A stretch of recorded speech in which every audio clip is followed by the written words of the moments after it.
अगली मौत किसकी। संजीव अपने दोस्तों राघव और प्रतीक के साथ बियर बार में बैठकर बियर पी रहा था। संजीव आज बहुत खुश लग रहा था। अरे यार, आज की पार्टी में तो मजा आ गया। तुम दोनों दोस्तों के साथ तो मेरी जिंदगी इतनी अच्छी है कि क्या बताऊं कितनी अच्छी है। अरे भाई, अब दोस्ती की है तो जीना मरना सब साथ में। हाँ अरे यार सुनो, जल्दी से एक बियर और ऑर्डर करते हैं ना, एक आखिरी, और उसके बाद ये जश्न यही खत्म हो जाएगा। अरे हाँ, क्यों नहीं। वेटर, जल्दी से 2 बियर की बोतल लेकर आओ। आज मेरे दोस्तों को जश्न मनाना है, क्यों?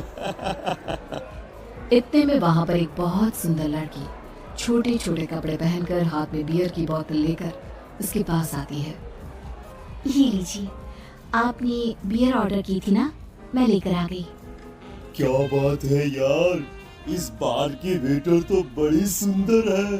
अब बियर लेकर आई हो तो अपने हाथों से ही पिला दो ना। हाँ, क्यों नहीं, जैसा आप बोलोगे मैं वैसा ही करूँगी। क्या बात है यार, अब तो लगता है रोज यहीं आना पड़ेगा। उसके बाद वो लड़की उन तीनों को बियर सर्व कर देती है। पार्टी करने के बाद वो तीनों अपने अपने घर जाते हैं। प्रतीक संजीव और राघव को उनके घर छोड़कर जैसे ही अकेला अपनी कार में आकर बैठता है तो अचानक उसे एहसास होता है जैसे उसकी कार की पीछे वाली सीट पर कोई बैठा हुआ है। वो तुरंत पीछे मुड़कर देखता है। तुम यहाँ क्या कर रही हो? और तुम मेरी कार में कब आई? अरे तुम तो बार में वेटर थी ना। बस ऐसे ही मेरा दिल कर रहा था आपके साथ आपके घर चलेगा, इसलिए मैं आपके साथ चली आई। अरे लेकिन तुम मेरी कार में आई कब? अभी कुछ देर पहले तो यहाँ पर मेरे दोस्त बैठे हुए थे। प्रतीक के इतना बोलते ही उस लड़के का चेहरा खतरनाक तरीके से बदल जाता है। उसकी आंखें पत्थर की तरह सफेद और पूरे शरीर पर नीली नीली नसें उभर आती है। गाड़ी चलाओ, पूरी स्पीड में चलाओ, और अगर तुमने गाड़ी रोकने की कोशिश भी की तो मुझसे बुरा कोई नहीं होगा। डर की वजह से प्रतीक के पसीने छूटने लगते हैं। उसका शरीर बुरी तरह से कांप रहा था। प्रतीक बिना कुछ सोचे समझे कार को फुल स्पीड से चलाना शुरू करता है। चलते चलते वो शहर से दूर एक पहाड़ी पर पहुंच जाता है और सामने अब सिर्फ पहाड़ी का किनारा दिख रहा है, जिसे देख प्रतीक घबराकर अचानक से कार को ब्रेक लगाता है। देखो, मुझे छोड़ दो मुझे। अगर मैंने गाड़ी जरा सी भी आगे बढ़ाई तो हम दोनों नीचे गिरकर मर जाएंगे। ये तो तुम्हें पहले सोचना चाहिए था ना। अब कुछ नहीं हो सकता।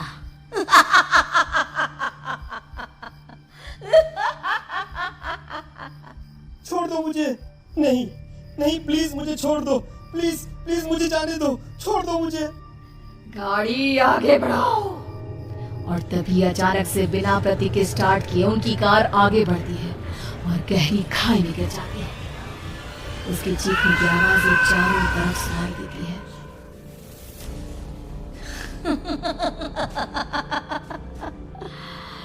तुझे मारकर मेरे कलेजे में जल रही आग को थोड़ी शांति तो मिल गई, लेकिन अभी ये कहानी खत्म नहीं हुई।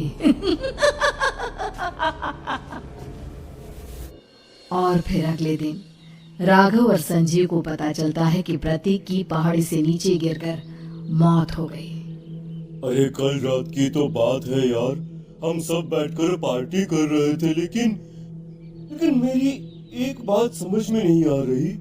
राघव शहर से इतना बाहर उस पहाड़ी पर इतनी रात को क्या करने गया था? अरे यार, वही सोचकर तो मैं भी परेशान हूँ। हम दोनों को छोड़ने के बाद तो वो सीधा अपने घर जाने वाला था, और वो आत्महत्या क्यों करेगा भाई? कल रात तक वो कितना खुश था, हमारे साथ सेलिब्रेट कर रहा था। हाँ, लेकिन पुलिस ने तो यही कहा है कि प्रतीक ने अपनी कार को जानबूझकर पहाड़ी से नीचे गिरा दिया और आत्महत्या कर ली। अरे यार संजीव, मेरी तो कुछ भी समझ में नहीं आ रहा है। चल ठीक है, अब मैं अपने घर जाता हूँ। Okay bye. राघव अपने घर में अकेला था। दोपहर का वक्त था। तभी दरवाजे की घंटी बजी। कौन है? अरे 1 मिनट रुको, अभी आता हूँ। राघव ने जैसे ही दरवाजा खोला उसने देखा कि सामने एक बहुत खूबसूरत लड़की खड़ी हुई है। कौन है आप और यहाँ किससे मिलने आई हैं? देखिए ना, बाहर बारिश शुरू हो गई थी, मेरी गाड़ी खराब हो गई है। आपका घर नजर आया तो सोचा कुछ हेल्प ले लेती हूँ। क्यों नहीं, आइए ना, आइए आइए। मेरे कपड़े पूरे भीग चुके हैं, क्या आपके पास टॉवल मिलेगा प्लीज? राघव अपने बाथरूम से एक टॉवल लाकर उस लड़की को देता है। थैंक यू सो मच, अब मैं चलती हूँ। अरे इतनी क्या जल्दी है? आप चाहे तो बारिश रुकने तक यहाँ पर रुक सकती हैं। हाँ। लड़की ने पलटकर राघव की तरफ देखा। नहीं, मुझे जाना होगा, मेरा काम बाकी है। और वो वहां से चली गई। उस लड़की के जाने के बाद राघव अपने बाथरूम में नहाने के लिए गया और जैसे ही उसने बाथरूम में देखा तो उसका टॉवल वहीं पर लटका हुआ था। उसने टॉवल हाथ में लिया तो देखा कि उसका पूरा टॉवल खून के धब्बों से सना हुआ है। अरे अरे ये क्या? ये टॉवल तो मैंने उस लड़की को दे दिया था। ये वापस मेरे बाथरूम में कैसे आ गया? और इस पर ये खून के धब्बे कहाँ से आ गए? राघव ने आईने में देखा तो उसकी गर्दन पर एक बड़ा सा चाकू का कट लगा हुआ था जिससे खून बह रहा था, जिसे देख राघव के होश उड़ गए। हाँ, अरे ये क्या? मेरी गर्दन इतनी ज्यादा कटी हुई है और मुझे दर्द भी नहीं हो रहा है। ये क्या हो रहा है मेरे साथ?